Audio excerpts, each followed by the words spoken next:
scientific reports, ang spongy bacterial colonies ang mas delikado sa aton ikaayong lawas. Bangod sini, ginarekomendar sa mga researchers nga dapat islan ang sponge kada simana. Ang kitchen ang lugar sa aton balay kung sa diin nagasugod ang mga new bacteria. Bangod sa human traffic kag food preparation. Bangod ang sponge ang masami nga warm, mabasa kag matrace ang old food. Ini ang ideal nga breeding ground para sa bacteria. Suno sa pagtuon, maayong idea nga tinluan ang sponge kada tapos gamit. Apang ginasuggest sa mga researchers nga regular nga islan ang kitchen sponge. Ang kitchen ang lugar sa aton balay kung sa diin nagasugod ang mga new bacteria. Bangod sa human traffic kag food preparation. Bangod ang sponge ang masami nga warm, mabasa, kag may trace ang old food.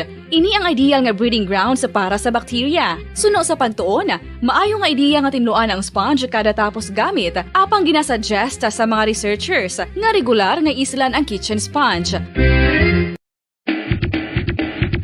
Mga kabombo, madamo gid ang pagkaon apang ano bala. Ang dapat himuon kung may matabo sang suspected foodborne illnesses. Kung may matabo nga suspected foodborne illnesses, dapat i-preserve ang mga ebidensya. Kung may bahin sang suspected food nga nabilin, taguon ini. Putson sang maayo kag ibutang sa freezer. Magpabulong sa gilayon. Kung ang sintomas nagapadayon o kung nagalala, gilayon nga magkadto sa doktor agod magpakonsulta. Hindi man magkalipat nga i-report ang insidente sa local health department.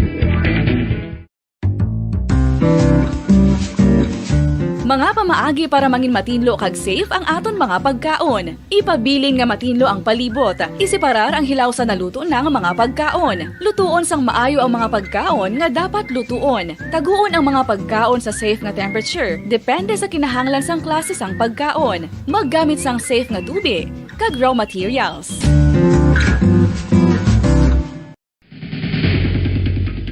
Ang food safety ang nagagarantiya nga ang pagkaon hindi makatugas sang anuman nga halit sa consumers o kung makakaon sini, samtang ini ang ginahanda o kung nakaon. May ara man sa ginatawag food and waterborne diseases o kung grupo sa mga balatian, tugas ang anuman nga infectious o kung non-infectious agents. Ang mga masunod ginakabig common causes ng food and waterborne diseases. Unsafe nga ginahalinan sa ginainom nga tubig, improper disposal of human waste, unhygienic practices, unsafe food handling and preparation practices. Isa ka bala sa may hinuptanan nga ido, mangin responsable nga dog owner. Bilang nagapanag-iyas ang ido, siguraduhon nga ang mga ini ang regular nga nabakunahan batok sa rabies. Ipaidalom ini sa mandatory registration. Siguraduhon nga hindi ini manginlayaw o kon magsigilagaw o kon libot sa mga kalye o kon sa anuman nga mga public places. Imo man responsibilidad nga mapag-groom ang mga ini, matagaan sa bastante nga pagkaon kag shelter. Responsibilidad mo bilang pet owner nga gastuhan ang anuman nga gastuhon medikal sa tion nga makakagat ang imo ido. Rabies is preventable. Mangin responsable nga dog o kon pet owner.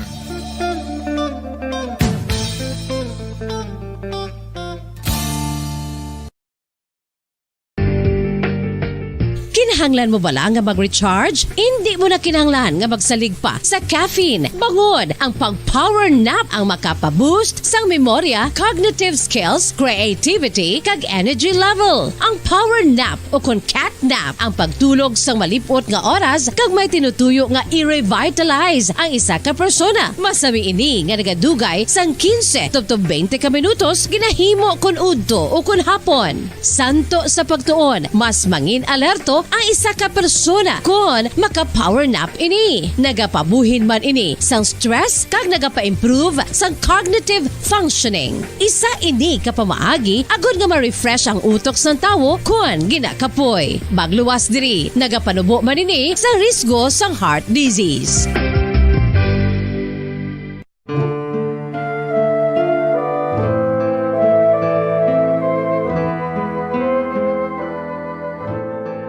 Pangamuyo para sa 2022 elections. Sa ngalan sang Amay, sang Anak, kag sang Espiritu Santo.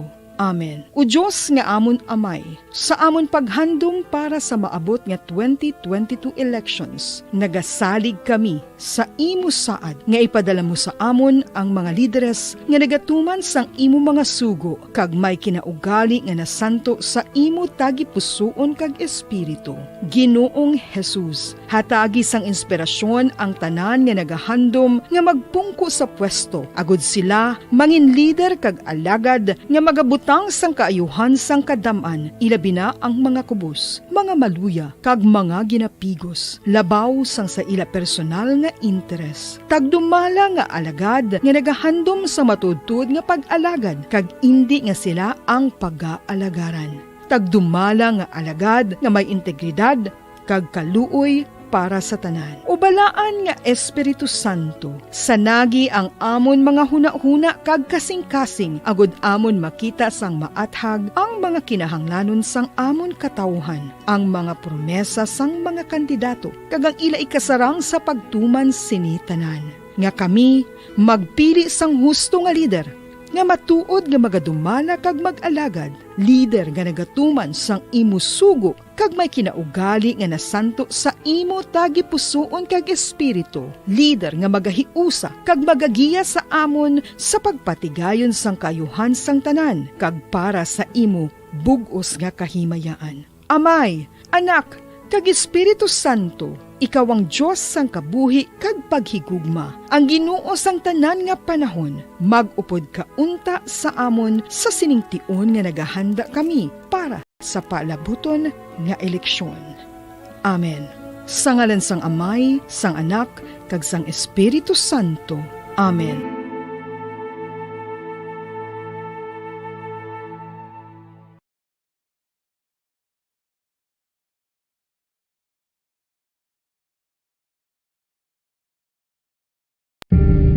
Tips agud malikawan ng insomnia. Ang pagtulog sang maayo ang makaapekto sa mental kag physical health sang isa ka tawo. Apang kung kaisa hindi maligar nga nagaka-eksperyensya sa ginatawag nga insomnia, gani ari ang tips agud malikawan ini kag mas makatulog sang maayo mga kabombo. Kinahanglan nga pareho ang oras ang imo pagtulog kag pagbangon kada adlaw agud maset ang imo nga body clock. Kun adlaw, mas maayo nga buksan ang mga kortina agud makasulod ang kasanagon, paglakat-lakat kun aga kag pag-ehersisyo. Kun gabi, likawan ang mga masanag nga screen kaangay sa mga gadgets kag TV. Limitahan man ang pagkaon kag mga ilimnon nga may caffeine kag nicotine bagod makatuga ini sang problema sa pagtulog. Likawan man ang pagkaon sang madamo, pag-inom sa alcoholic drinks, pag-inom sang madamo nga tubig kag ang pag-overthink antes magtulog.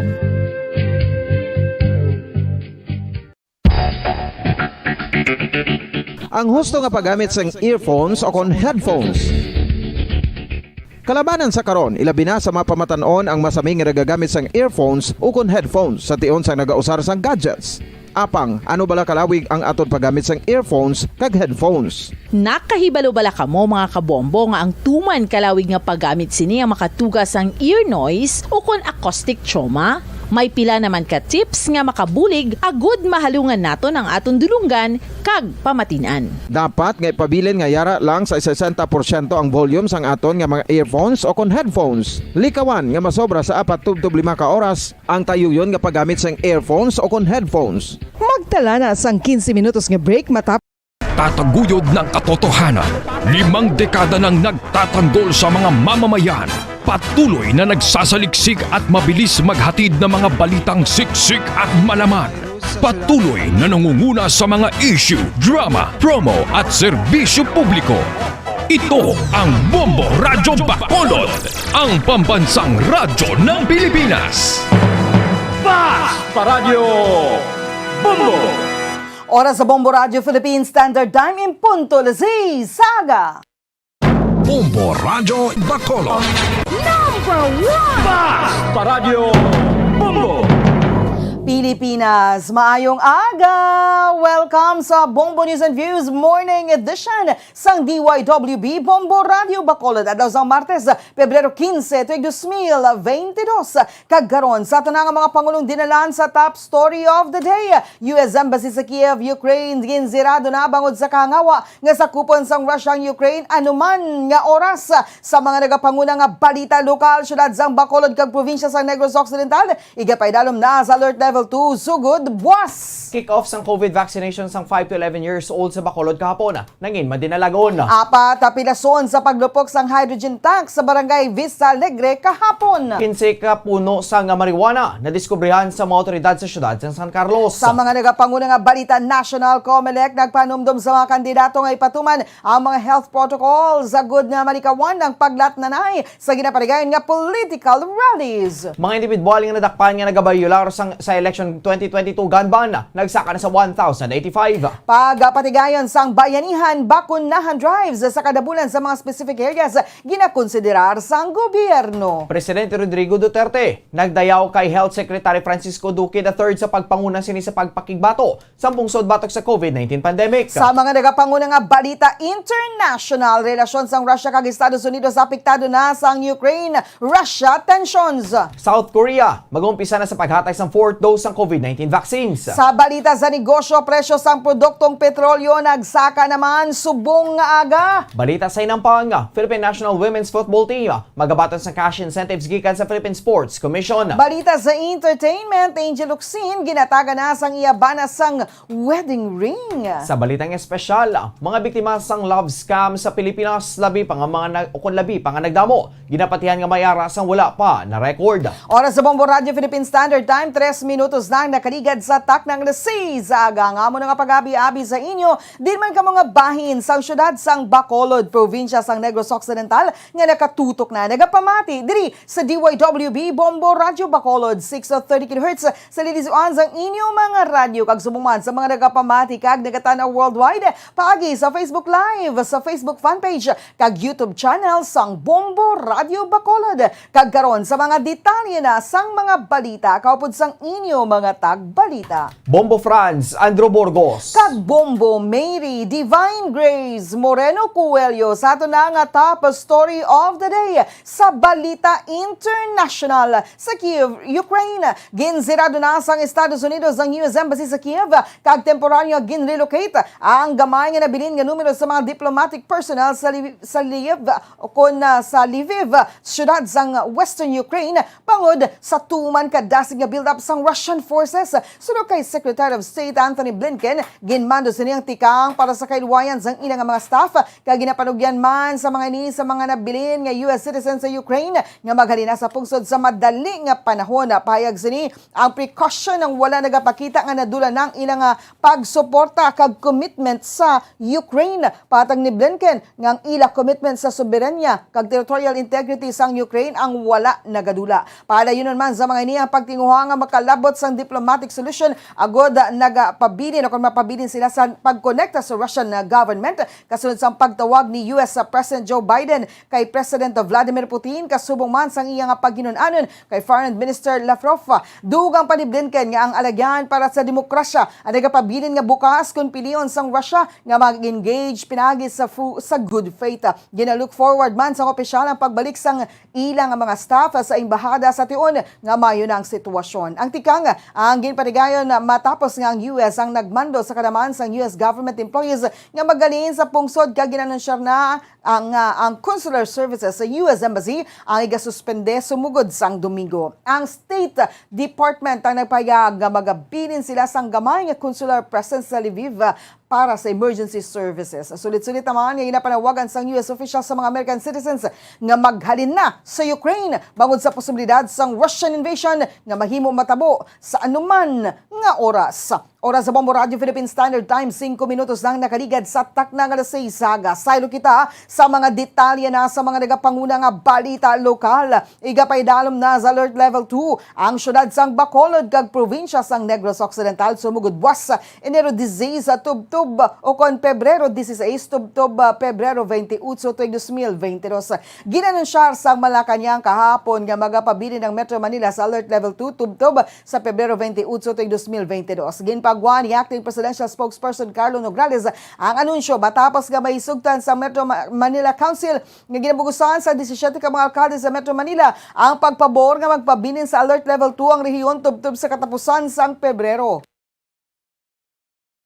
Samtang ang ginpaidalom naman sa Alert Level 3 suno kay Nograles ang ginarakipan sa Iloilo City, Iloilo Province, Guimaras, Zamboanga City, Davao de Oro, Davao Occidental, kag South Cotabato. Sa Alert Level 3, ang pila ka mga establishmento panugutan nga mag-operar sa 30% sang indoor venue capacity basta fully vaccinated ang empleyado. Kalakip naman ang in-person classes, contact sports, fun fairs, perya kag casino sa mga aktibidad kag establishmento nga wala ginapahanugutan sa Alert Level 3. Ang iban pa nga mga lugar nga ginbutang sa Alert Level 2 humanin sa Pebrero 16 to 28 ang ginarkipan sang Aklan, Antique, Bacolod City, Capiz kag Negros Occidental sa Rion 6. Cebu City, Lapu-Lapu City, Mandawi City, Bohol, Cebu, Negros Oriental, kag Siquijor sa Region 7. Ang Ormoc City, Tacloban City, Eastern Samar, Leyte, Northern Samar, Western Samar, biliran kay Southern Leyte sa Region 8, kag iban pa nga bahin sang Luzon,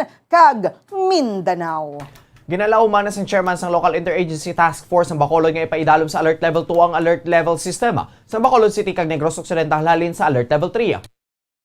Santos announcement ni acting presidential spokesperson kag co-chairman sang NIATF, Carlo Nograles, Bacolod kag Negros Occidental ipaidalom sa Alert Level 2 humalin February 16 to February 28, 2022. Nalagip sa mga lugar sa Western Visayas nga yara sa karon sa Alert Level 2. Ang mga probinsya sang Aklan, Antique kag Capiz. Sa interview sa Bombo Radio Bacolod kay Vice Mayor Elsie Familiaran, ginpaayag sini nga bangod sa bagong alert level sa syudad nga may yara naman sa pagbago sa mga restrictions kangay sa pagbalik sa 50% nga occupancy sa restaurants kag amat-amat nga liwat nga pagalog sa mga restrictions. Ginalataw man sang Vice Alcalde nga mahimo sa bulan sang Marso mabalik ng face-to-face classes sa syudad sa Bacolod. Ginpaayag man sini nga nag-amat-amat man balik ang ekonomiya sa syudad sa Bacolod. Sunod riya para siya iparihason lang kung tani ang mga travel requirements sila binakon pareho ng alert level kangay sang hindi na pag-require sang negative RT-PCR test result. Nagpanugyan man ini nga padayon ang pagsunod sa minimum health protocols batok sa COVID-19. We are expecting that tungod sa advantages ng panahon. I think for the past 2 weeks, no? Below in the last 5 days, I think naganobo tagani sa below 50, may 19, 30, 20 plus. Amo na siya bumbopon, no? Upod sa Manila, sa NCR, sa Cebu, and the province, so ma-alert level 2 kita. Nabat na pahayag ni Bacolod City Vice Mayor Elsie Familiaran. Ginpasalamatan sang Executive Director sang Bacolod Emergency Operations Center kon EOC ang ilang mga partners matapos nga nangin madinalagon ang kick-off sang pagpatigayon sang pagbakuna sa mga kabataan nga nag-edad sang 5 tubtob 11 anyos sa syudad sang Bacolod kahapon. Sa interview sang Bombo Radio Bacolod kay M. Ang, ginpahayag sini nga madamo sa mga nakigbahin sa kick-off sa nasambit nga vaccination kung sini ginabanta nga malampuwasan ang target nga mabakunahan sa sulod sang isa ka adlaw. Alas 8:30 sang aga kahapon nagumisa na mga vaccination kag masadya bangod. Festive ang mood agud nga maningaw ang mga kabataan. Suno kay ang mga kabataan na mayara sang loot bag kag may mga pamahaw kag ice cream ginhatag sa mga ini. Sunod ri wala man malipod nga may nagbisyo bangod sa edad sa mga ginpang bakunahan kag ginalauman Manila ini. Suno pa kay ang ginpatigayon ang kick-off sa Valentine's Day bangod din ang best gift sang paghigugma bangod maproteksyonan na ang mga kabataan. Ang pagbakuna sa mga kabataan ang pagpreparar man sa mga ini sa pagbalik sang face-to-face classes. Affected kay ka mga very young maniapi, no? May ang Riverside, Queen of Mercy, Corazon Locsin Regional Hospital, pag sa City Health Office. Councilor, ano imo message sa mga ginikanan kag sa Actually, nag-kick off ang aton nga vaccination of 5 to 11-year-old kids. Si Bacolod Emergency Operations Center Executive Director M. Ang. Ginalanta naman sa consultant sa Bacolod Queen of Mercy Hospital. May mo nagsobra naman sa 100 nga target nga babakunahan nga 5 to 11 years old matapos nga madamo man sa mga kabataan nagpabakuna sa nasambit nga ospital. Sila kay Dr. Evangeline Johnson, ginpreparahan gid sa mga ini ang nasambit nga vaccination bangod isa ang Bacolod Queen of Mercy Hospital sa gipatigayunan sang kick-off sang vaccination. Ginpatuman man sa mga ini ang mga gimmick kaangay sa pagdekorar nga daw kaangay nga may children's party. Bangod siniwala sang makita nga bata nga ginabakunahan nga nagahibi. Bangod nalingaw na ang mga ini sa palibot. Ginpasalamat naman sini nga nag-sponsor agad matigayon ang nasambit nga gimmick sa kick-off. Kalabanan man nga nakigbahin sa vaccination kick-off ang mga head nurse kag supervisors. Naibaluan nga magluwas sa Bacolod Queen of Mercy Hospital. Ginpatigayon man ang kick-off sa Riverside Medical Center, Corazon Locsin Montelibano Memorial Regional Hospital kag City Health Office sa syudad. More or less 100 to 150. Okay. Pero actually daw na-exceed na kay Kaga pa kaida. Nag-umpisa na kami 8:30. Ongoing pagitni. We made it in such a, we turned it into a party. Yeah. So that they feel at home, comfortable, happy, hindi sila bored. Walang umiiyak, if you notice.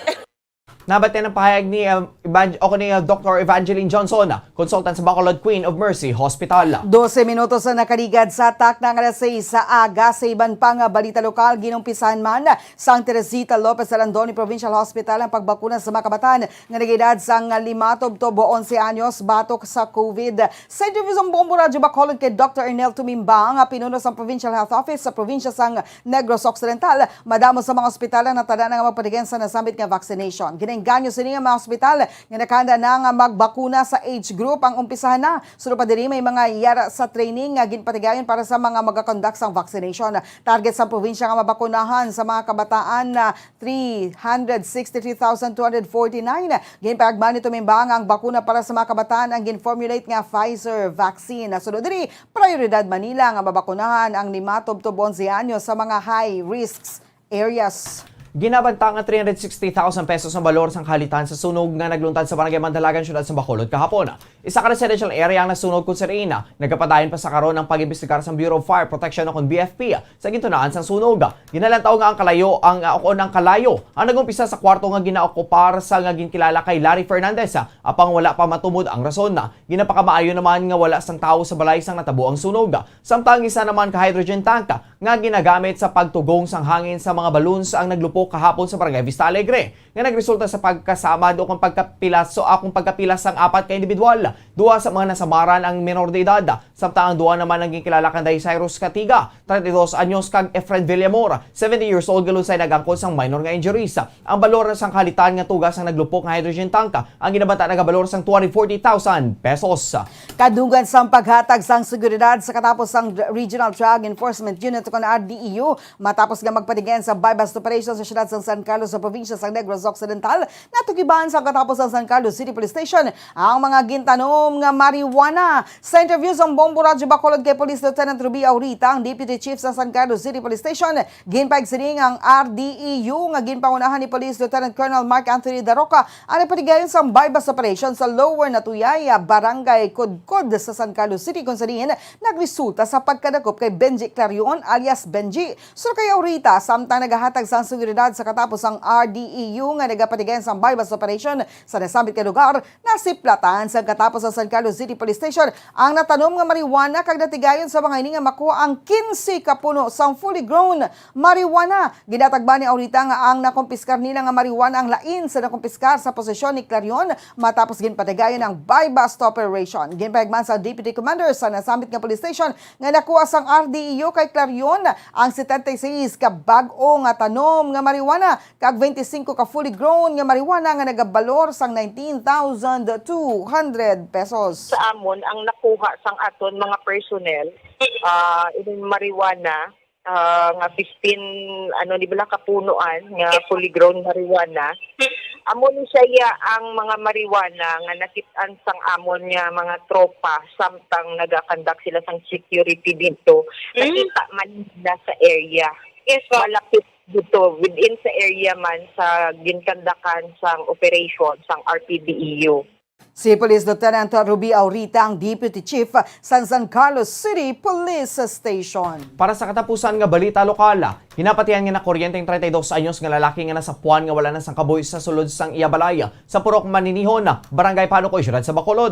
Madumduman nga ang biktimang gikilala kay Ranel Era kag nagatrabaho sa kompanya sa printer sa syudad sa Bacolod.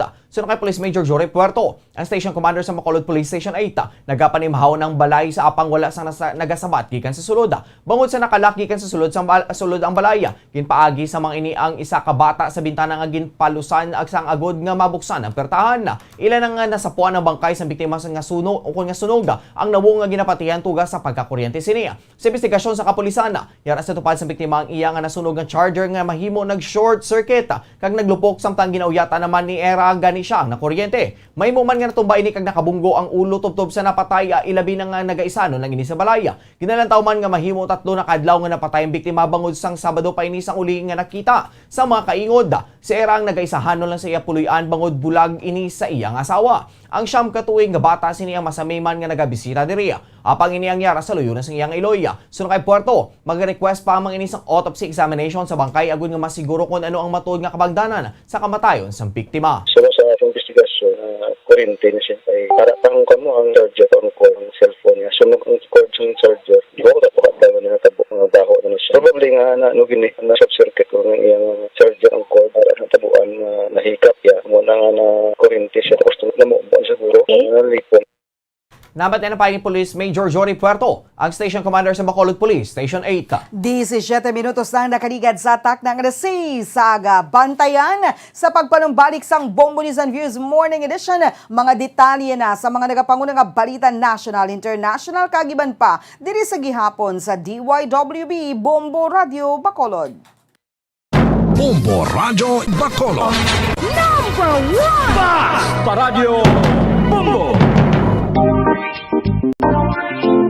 Mga kabombo, nakahibalo-bala ka mo, naghampak na sa 3 million ang natapikan sang COVID-19 sa Pilipinas. Mataas sa gihapon ang active cases sa bugos nga pungsod. Kag 50 mil na ang mga nagtaliwan bangod sa sini nga virus. Hindi magkumpiyansa, depensahi ang kaugalingon kag ang imo mahal sa kabuhi. Magpabakuna na batok sa COVID-19. Pahanumdom nagikan sa Bombo Radio Bacolod. Basta Radyo Bombo! San o ikaw ulihi nga nag-ilis ang sponge nga ginagamit mo sa paghugas sa mga kitchen utensils? Ang kitchen sponge mga kabombo, ang mas mahigko pa sa toilet. In fact, ginpahayag sang microbiologists nga ang mga butang nga ginagamit naton sa pagtinlo sa mga dishes ang pinakahigko nga bagay sa balay. Sa isa ka pagtuon nga na-publish sa journal nga Scientific Reports, ang spongy bacterial colonies ang mas delikado sa aton ikaayong lawas. Bangod sini, ginarekomendar sa mga researchers nga dapat islan ang sponge kada simana. Ang kitchen ang lugar sa aton balay kung sa diin nagasugod ang mga new bacteria. Bangod sa human traffic kag food preparation. Bangod ang sponge ang masami nga warm, mabasa kag matrace ang old food. Ini ang ideal nga breeding ground para sa bacteria. Suno sa pagtuon, maayong idea nga tinluan ang sponge kada tapos gamit. Apang ginasuggest sa mga researchers nga regular nga islan ang kitchen sponge. Ang kitchen ang lugar sa aton balay kung sa diin nagasugod ang mga new bacteria. Bangod sa human traffic kag food preparation. Bangod ang sponge ang masami nga warm, mabasa, kag may trace ang old food. Ini ang ideal nga breeding ground sa para sa bacteria. Suno sa pagtuon, maayo nga idea nga tinluan ang sponge kada tapos gamit, apang ginasuggest sa mga researchers nga regular nga islan ang kitchen sponge. Mga kabombo, madamo gid ang pagkaon apang ano bala. Ang dapat himuon kung may matabo sang suspected foodborne illnesses. Kung may matabo nga suspected foodborne illnesses, dapat i-preserve ang mga ebidensya. Kung may bahin sang suspected food nga nabilin, taguon ini. Putson sang maayo kag ibutang sa freezer. Magpabulong sa gilayon. Kung ang sintomas nagapadayon o kung nagalala, gilayon nga magkadto sa doktor agud magpakonsulta. Hindi man magkalipat nga i-report ang insidente sa local health department. Mga pamaagi para mangin matinlo kag safe ang Number 1! Paradyo Bombo.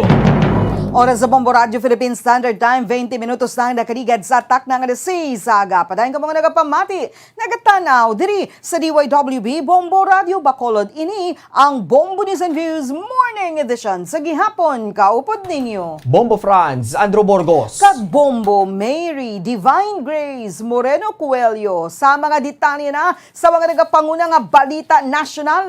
Liwat nga ginpanumdum ang mga kandidato nga ipatuman ang mga health protocol sa nga malikawan ang paglatnanay sa ginapatigan nga political rallies. Inibangod pila ka adlaw kasunod sang formal nga pagumpisa sang kampanya, pila ka mga violasyon ang talupangdan sang Philippine National Police ukon sang PNP. Sang Domingo ginsita sang Quezon City Government ang kampo ni Leni Robredo kag Kiko Pangilinan bangod sa pila ka mga violasyon sa minimum health standards kag kadamon sa mga tawo nga nagadagsa sa grand rally nga ila ginapatigayon sa Quezon City Memorial Circle. Nagpanginaman sa pasaylang tagpamaba ni Robredo. Nagpanawagan sa Health Secretary Francisco Duque sa mga kandidato nga makigaangot sa local government unit kon LGU kag PNP. Apang ko ng Philippine Medical Association naman ang pamangkuton, kinapakamaay sa mga inikon limitahan na lang sa online activities sa mga kampanya. Ilabi na nga mabudlay ipatuman ng mga safety protocol sa good masiguro nga hindi magtugas ang paglatnanay ang mga ginapatigayon nga campaign rallies. Nakaaresto ng Philippine National Police o PNP sang 1,085 ng mga individual nga nagabayular sa eleksyon 2022 ganbana.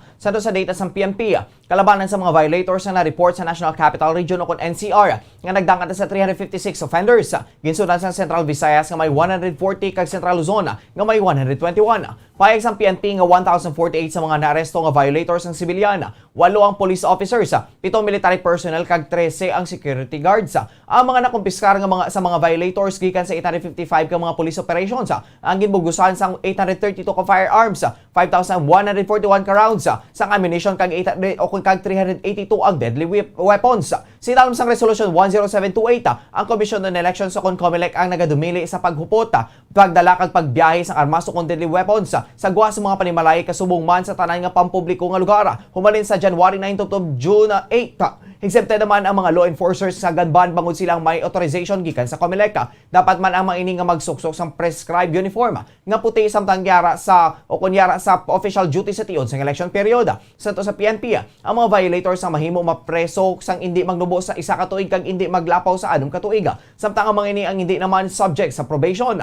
Ang mga mapamatudan nga guilty, ang mahimo man nga magpangatubang sa disqualification from holding public office, deprivation of the right of suffrage kag cancellation o perpetual disqualification sa pag-secure sang lisensya sa pagupot sang armas. Ginalantaw na sa gobyerno mahimo pagpatigayan sa bayanihan bakunahan drives sa kadabulan sa mga specific areas sagod nga mapasanyog pa ang vaccination rates sang pungsod. Ginkompirma ni National Vaccination Operations Center NVOC Chairperson Mirna Kabutahe nga ginatunan na sa karon sang gobyerno ang estratehiya nga bulanaan nga patigayon ng aktibidad sa specific target labi na nga nakita ang kinahanglan na pagpasaka pasang vaccination sa mga senior citizens.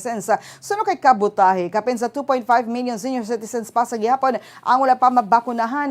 Nakita sa data sa National COVID-19 Vaccination Dashboard nga kapin sa 5 million ka mga senior citizens ang nakabato na sang at least isa ka dose sang 6.2 million ang fully vaccinated batok sa COVID-19. Kapin sa 1.5 million naman mga senior citizens ang nakabaton sa booster shots samtang suno kay Kabutahe mas sobra 1.5 million ka mga individual na nabakunahan sa third wave sa bayanihan na bakunahan na program. 2,713 panibago nga kaso sang COVID-19 nga na-record kahapon. Kagini ang pinakamanubo subong nga tuig samtang nagapadayon pa ang pag-decline sang kaso. Suno kay Health Secretary Francisco Duque III, ang nationwide tally ang yara sa 3,639,942 samtang ang aktibo nga kaso ang nagpanawag na sa 76,609. Sa mga aktibo nga kaso, 69,574 ang mild, 2,310 ang asymptomatic, 1,443 ang severe kag 312 ang yara sa critical nga kondisyon. Sa 2,627 ka mga panibagong nga kaso, ang National Capital Region o NCR amo ang may pinakamadamong nga na-record nga nagdangat sa 467. Samtang ang kabugusan nga recoveries ang nadugangan sa 7,456. Ganing kabugusan ang nagdangat na sa 3,508,239. Samtang 164 naman ang panibago nga fatalities nga nagtuga agad magsaka sa 55,094 ang death toll. Samtang duwa naman ka mga laboratorio na paslawan sa pagsumiter sa data on time. Kabugusan nga 68 ka mga duplicate cases. Ang itpalos na gikan sa total case count samtang 121 ka mga kaso nga nay nataga recovered ang ginreclassify nga nagtaliwan. Makikita natin nakapagtala lamang tayo ng 2,730 cases ngayong araw. Isa na po ito sa pinakamababa natin, and for the last 7 days, nag-average lang po tayo anywhere from 3 to 3,500 daily new cases. Atin pong total cases as a 3.6 million thereabout. Ang active cases na lang po, bumaba na rin po from about 90,000 last week sa 76,000 na lang po tayo. Nabate na paig ni Health Secretary Francisco Duque III. Kag sa katapusan ng balita national, gindayaw ni Presidente Rodrigo Duterte kahapon si Health Secretary Francisco Duque III sa pagpanguna sini sa pagpakigbato sang pungsod batok sa COVID-19 pandemic. Ginpalabot ni Duterte ang iyang admiration para kay Duque kasunod sa pag-report sa Department of Health o DOH Secretary sa COVID-19 status sang Pilipinas. Payag sa Presidente nga maayang pagtrabaho ni Duque kag hindi ini malipatan sa mga Filipino. Dugang pa ni Duterte nga sakripisyo na para kay Duque ang magpadayon pa sa trabaho gani makapila na ini nga maghinyo agod lang magpabilin ang DOH Secretary sa pwesto bagod kinahanglan pa ini o kon kinahanglan pa nila ini makapila naman ka beses nga ginreject ni Duterte ang mga panawagan sa pagpahalin sa health chief bagod sa ginalagar kapaltahan sa pagresponder sini sa COVID-19 pandemic kasubong man sa 15 billion pesos corruption allegation batok sa medical state insurer nga PhilHealth nga si Duque among pinuno sang board. Ginbalibaran man zini ang pagpalin kay Duque bisan pa ang DOH na nagatubang sa mga kwestiyon sa ilang pag-manage sa bahin sang 64 billion pesos nga pondo para sa pag-address sa COVID-19 crisis. Una na nga ginflag sang Commission on Audit o COA ang deficiencies sa paggamit sang pondo nga nagtugas ang kakulangan sa pagpakibato sa pandemic. Payag sa auditors nga pila sa maging bakal sang ahensya ang kulang sa dokumento may makaduluda nga liquidations wala sang legal basis kay man pa nga mga kakulangan sa mga tion nga panandugan ni Duterte nga wala sang mahimo nga malain o kung wala sang may nahimo nga malain si Duque kani wala sang rason nga siyang paluson sa pwesto. Makaligad sa pila ka semana si Duterte ang napayagman nga batunon sini ang resignation ni Duque kunini ang magalin sa kaugalingon nga kagustuhan. Nagpayagman si Duque nga preparado na ini nga magpirma kung magabot ng tion apang dapat na sini klaron ang pangalan sang DOH gikan sa ligasyon sang deficiencies. Thank you, Secretary Duque. I'd like to just say something. You have done good trabaho mo, and the Filipino will never forget that. It's a sacrifice really for you to continue doing it, and I had to ask you several times to stay on the job because we need you. Si Presidente Rodrigo Duterte. Oras sa Bombo Radio Philippine Standard Time, 28 minutos na nakaligad sa tak ng alas 6 aga. Sana naman kita sa mga detalye na sa mga nagapanguna nga balita international. Kadto kita sa Moscow, Russia. Apisal sa pinakauling nga bilateral dialogue, ang relasyon sa tunga sa Moscow kag Washington na nagaigod na santo sa Kremlin. Ilabi na sa karon nga nagapamatok ang Western sa nagapadayon nga major Russian military drills malapit sa border sa Ukraine. Ang Estados Unidos sa nagpahayag ang Russia ang mahimo nga mag-invade sa Ukraine bisan na nga oras kag mahimo magpatigayon sa surprise pretext para sa pag-atake samtang ginapasalig naman sa niyang pledge nga depensahan ang tanan nga hulot sang NATO territory. Ang Russia may masobra sa 1,200,000 nga tropa nga nagatipon malapit sa Ukraine. Apang padayon naman ang ginapahinuan sang pungsod ang plano nga pag-invade kag ginakosra ng West sang hysteria. Sulod kay Kremlin spokesperson Dmitry Peskov, may mga channels for dialogue kag positibo nga butang nga si Presidente Vladimir Putin kag iya US counterpart nga si Joe Biden na nagsugilanon paagi sa telepono sa Sabado apang sa pila ka mga lugar ang nagapabilin gihapon ang tensyon. Ginpayag sang Estonian Information System Authority o kon RIA nga ginpayag ni Russian diplomat Dmitry Peskov nga may dialogue sa tunga sang duha ka heads of state kag dako man ini nga butang bangod sa nakaligid nga mga tinuig ulagid sang dialogo o kon isa anong komunikasyon sa tunga sang duha ka mga pungsod. Apang negatibo sa gihapon ang sugilanon na halugod sa bilateral relations. Sunod sa Defense Ministry sang Russia nga nagapatigayan sila sa major joint military deal sa Belarus nga kaingod sang Ukraine. Nagpatigay naman sang joint patrol flight ang Sukhoi Su-30 fighter jet cruise sa border sa tuwa sang Russia kag Belarus kahapon. Ang Russia magapadala naman sang detachment sa mga barko nga paarmado kaupod sa cruise kag supersonic missiles gikan sa ila Caspian Flotilla tubtub sa Black kag Mediterranean Seas.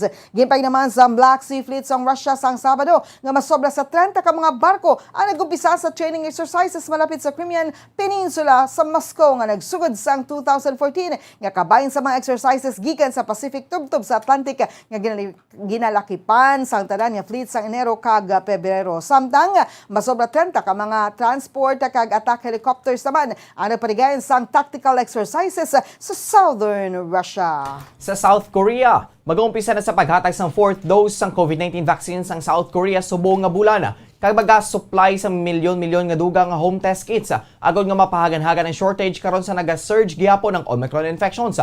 Ang surge ang nagduso sa daily cases agod maglapaw sa mga record sa pang ang widespread vaccination. Considering nabaton na sa nga 57% sa populasyon ang una nga booster shot, so 52 million ang nakabulig sa paglimitar sa mga nagataliwan na uko nagaangkod sang seryoso nga infections.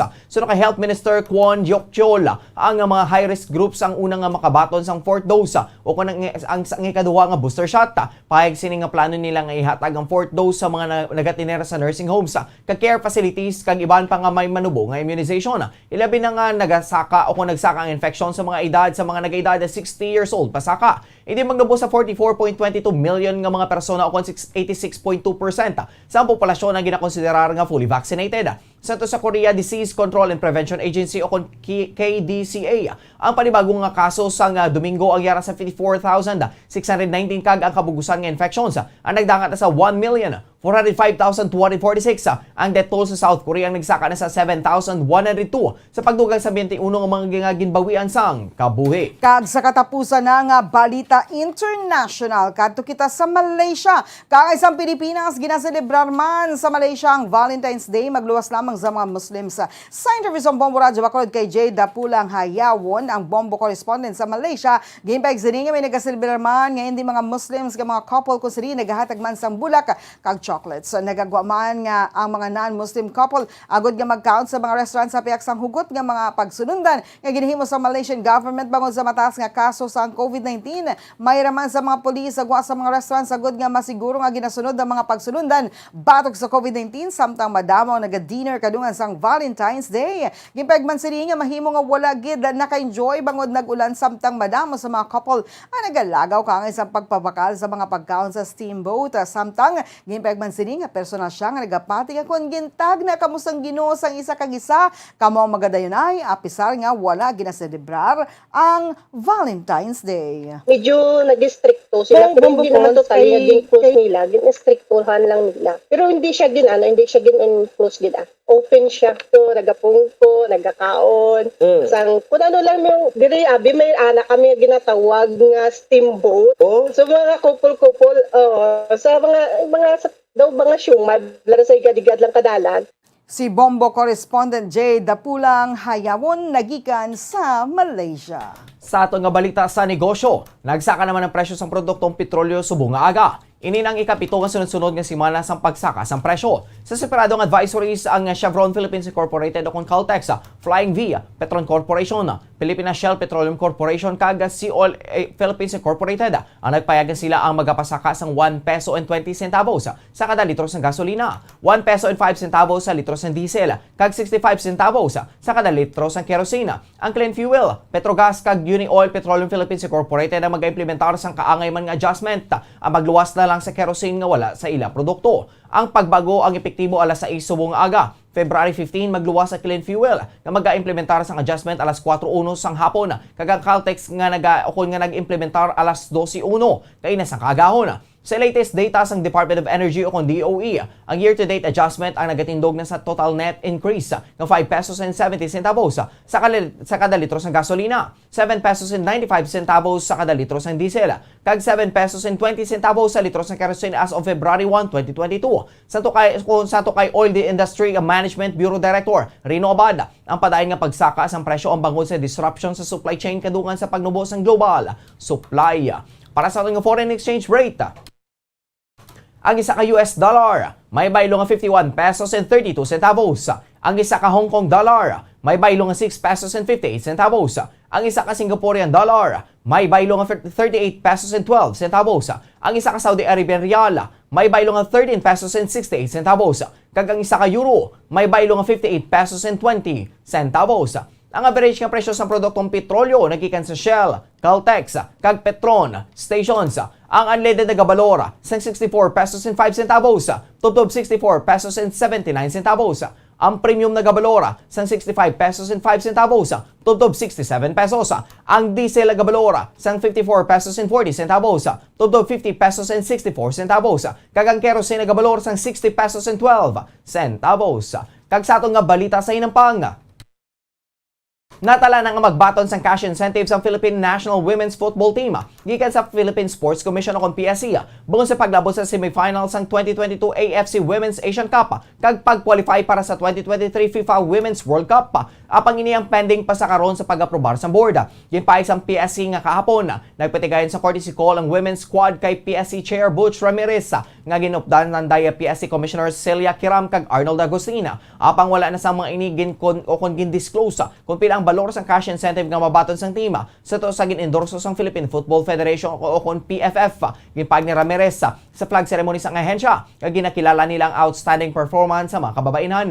Ginkilala man sa nga PSC Chair ang liderato sa PFFF nga ginapamunuan ni President Mariano Araneta nga mga opisyalis kag head coach nga si Alan Stajic o kon nasuno kay Araneta nga ang PSC ang nangintuban naman ka supportive sa tanan nga mga elite athletes kag sa kampanya sang women's football team. Ginpasalamatan man sang co-captain sang team nga si Halilong ang PSC sa ilang suporta sa makabig nila isa sa pinakabataas na nila nga eksperyensya. Ang Lady Booters ang na-qualify sa semis sang AFC Women's Asian Cup kag nakabuka sang slot sa FIFA Women's World Cup matapos nga malutos sang Chinese Taipei sa quarterfinals ng Enero. Nalutos naman sila sa South Africa sa semis nga nagtapos sa ilang Asian Cup campaign. Oras sa Bombo Radio Philippine Standard Time, 36 minutos na ang nakaligad sa takdang alas 6 sa aga. Kagkaroon sa ato naman nga showbiz news. Nabato sa aktres si Angel Locsin ang isa sa pinaka-sweet nga regalo gikan sa iyang bana nga si Neil Arce sila pagselebrar sa Valentine's Day subong nga tuig. Gagin pakigbahin ni Angel nga siya ang nakaangkon na gidman sang wedding ring kadungan sa pagpost sa mga snaps sa social media nga kuha gikan sa ilang pre-Valentine's Day dinner. Gipag sa aktres sa Instagram page, ginambalan na sini ang iyang bana nga simplehon lang apang si Mr. Arce ang may pa-wedding ring pa. Sa uli sini nga Instagram post, ginupload ni Angel ang litrato sang kaugalingon sini samtang suksok ang among nga wedding ring kadungan sa pagpamangkot sa iya followers kung bagay ini sa iya. Madumduman nga si Angel Locsin kag Arce ang ginkasal sang nakaligad nga tuig paagi sa isa ka civil ceremonies sa Taguig City Hall. Sa nasambit kation silang nagpakasal nga wala sang singsing kon vows gani ginhulampas sa mga niyang singsing sa bata ni Arce kasubong man ang engagement ring ni Angel. Sa nakaligad nga mga interview ginpahayag naman na sang iya sini nga bana nga plano nila nga magpatigayon sang mas dako nga kasal sa palaabuton.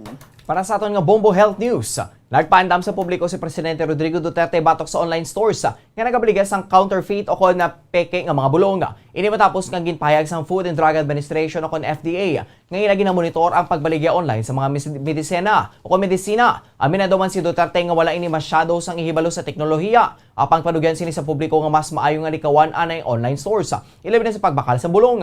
Panumdum ni Duterte nga sa karon wala pa naka o kon na perpekto sa Pilipinas kung paano maglagas ang mga kriminal nga nagagamit sa internet. Dugang pa ni Duterte nga pahanugutan ang mga networks nga mabuhat ang ilang trabaho kag samtang wala pa sang platform kung sirin masiguro nga wala sang cheating kag fraud. Abiso sini sa mga Pilipinong magpahilayuan sa online bangon madamo sang nagapanunto diri. I would like to advise the Filipinos. We have as yet not perfected dito sa ating mabulan itong mga kriminal. Ang akin is at this time, let the networks do their thing. Kung meron silang kumpletong another platform where there can be no cheating or fraud, I am advising the Filipinos. Lay off muna kayo dyan sa online.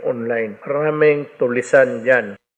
Nabat na napahayag ni Presidente Rodrigo Duterte. Ginpahayag ni FDA Officer in Charge Oscar Gutierrez Jr. ngang ahensya ang nagakoordinar sa mga online platforms kangay sang Facebook, Shopee kag Lazada agud nga masiguro nga matud ang mga over-the-counter medicines kasubong man ang COVID-19 medications nga mabakal sa mga platforms. Nag-abiso man ini sa publiko nga magbakal ang sambulong gikan sa FDA licensed drug outlets nga nakalista sa ilang mga websites. Oras sa Bombo Radio Philippine Standard Time, 39 minutos nang nakaligad sa atak ng alas 6 kagkaroon sa ato na nga balitang espesyal. Mas nagadamo pa mga biktima sa mga online lab scams sa Southeast Asia santo sa cybersecurity firm nga Kaspersky. Pahayag sang Kaspersky nga wala sang ginagamit nga pinasay nga teknolohiya mga kawatan sa lab scam. Suro kay Shang Chong Yu Kaspersky, General Manager for Southeast Asia, kinahimo sa mga ini ang scam pagi sa promesa sang paghigugma. Ginahimo nila ini pagi sa paglabot sa biktima sa text ukon sa tawag, ukon sa text, ukon sa tawag tubtob sa ma-develop. Ginahingalitan sa mga scammers ang emotional needs ng inang mga biktima. Sa data sang Kaspersky, isa sa kada duha ukon halos katunga sa 1,600 nga survey respondents sa mga ini na duraan sang kwarta bangod sa love scam. Santo sa Philippine National Police kon PNP nagadangat sa isa kagatos sang love scam ang na-report sa ila. Santo naman sa anti-cybercrime group mahimo nga under-reported ang krimen na tuhoy diri bangod dahuya ang mga biktima. Sa kay Police Lieutenant Michelle Sabino, mahimo nga hindi sang mga iniduyag nga istoryahan sa iban nga tawo nga sila ang nagasulod sa online sex. Napagunaman sa panibaw nga paandam batok sa love scam sang PNP kahapon kadungan sa Valentine's Day ukon adlaw sang tagipuson. Agud ni malikawan sa publiko ang makaangay nga mga modus. Panugyan sa mga ini nga hindi gidayon magsalig sa mga tawo nga nakilala sa internet kag hindi magpadala sang kwarta sa mga hindi kakilala. Oras sa Bombo Radio Philippine Standard Time 41 minutos na nakaligad sa tak na nga sa Izaga. Saylo kita sa aton nga weather update. Ang shear line ang makapekto sa nasidlangan nga bahin sang Northern Luzon. Ang northeast monsoon ang makapekto sa nabilin nga bahin sang Northern Luzon. Ang Visayas ang maka-eksperyensya sa magulgalumon tubtub magalumon ng kalangitan nga may tumalagsaon nga pagbubo sa ulan kag pagpadagob dala sang easterlies kag localized thunderstorms. Mabatyagan sa nasidlangan nga bahin sa Visayas ang may kasarangan tubtub sa makusog nga huyop sang hangin padulong sa nasidlangan tubtub na nasidlangan nga direksyon. Ang baybayin ng mangin may kasarangan tubtub sa mabaskog nga pagbalod. Ang nabilin nga sang Visayas ang makabatyag sa mahinay tubtub sa may kasarangan nga huyop sang hangin padulong sa naminan na silangan nga direksyon. Ang baybayon ng mangin makanay tubtub sa may kasarangan nga pagbalod. Samtang sa ato naman antad sang temperatura sa Metro Manila 24 to 32 degrees Celsius. 4% ang tsansa sang pag-ulan. Ang hangin may kabaskugon nga 0 kilometers per hour, partly cloudy. Sa Tugigarawa, 21 to 27 degrees Celsius ang antad sang temperatura. May 94% nga tsansa sang pag-ulan. Ang hangin may kabaskugon nga 3.2 km per hour, broken clouds. Sa Cebu City, 23 to 30 degrees Celsius ang antad sang temperatura. 83% ang tsansa sang pag-ulan. Ang hangin may kabaskugon nga 2.6 km kada oras with few clouds. Sa Davao, 23 to 29 degrees Celsius ang antad sang temperatura. May 100% nga tsansa sang pag-ulan. Ang hangin may kabaskugon nga 3.1 km per hour, few clouds. Kag diri sa syudad sang Bacolod, 23 to 32 degrees Celsius ang antad sang temperatura. 84% ang tsansa sang pag-ulan. Ang hangin may kabaskugon nga 3.7 km kada oras with broken clouds. Ang adlaw nagbutlak 6:20 subong gid lamang nga aga kag bagatunod 6 karon sa Kasisidmon. Oras sa Bombo Radio Philippine Standard Time 43 minutos na ang nakaligad sa takna nga 6 aga. Inyo nabatian ang mga balita nga gindulong sa inyo sang Bombo News Team sang DYWB Bombo Radio Bacolod sa subong adlaw sang Martes Pebrero 15 tuig 2022. Ini ang Bombo News and Views Morning Edition kag kami ang inyo nangintag balita. Bombo Franz, Andrew Burgos. Kag Bombo Mary Divine Grace Moreno Coelho para sa Pambansang Radyo ng Pilipinas, consistent overall number 1 sa Bacolod, Basta Radio. Bombo! Kag sa ato nga Bombo News Analysis ang ginpadala sa isa ka maukod nga tagpalamati sa Bombo Radyo Bacolod ginbasa ni Bombo Daniel Ixones kag ini ang may tigulo personal nga interest. Insakto na ginbanbala subong nga tion. Alert level ang dapat na nga panubuon. Bangod nagnubo naman ang kaso nga aton naangkon sa coronavirus nga makalalaton. Indihan ginahingagaw naton panubo. Bangod sa nagilapit nga pagkampanyahan ay nga masako, mga politiko ginapandaman, social distancing dapat ginipatuman. Ti paano na lang makatipon sa madamo nga tawo sa tagsa nga maglibot ang mga kandidato kung katason sa alert level ang magapabilin, mahimo ang ila kampanya mabitin. Pila ka mga medical practitioners sa gyapon ang may kangawa nga basi pagkatapos eleksyon kasuliwat magsaka. Bangod ang pagpanubo sa alert level andaw ginahingagaw personal nga interes sa mga politiko, liwat nga nagpangibabaw. Ang ini pauna-una ang pananawa ng ginpadala ni Carlos Bilandres sa Barangay Mansilingan, Bacolod City. Sa mga tagpalamati sang Bombo Radyo Bacolod, pwede man kamo magpadala sang inyo panghuna-huna kag pananawan sa Bombo News and Views Morning Edition. Care of DYWB Bombo Radyo Bacolod, CBS Development Corporation Building, Lacson Street, Mandalagan, Bacolod City. O kung pinaagi man sa email address sang Bombo Radyo Bacolod, bombo_bacolod@bomboradyo.info. Bombo Radio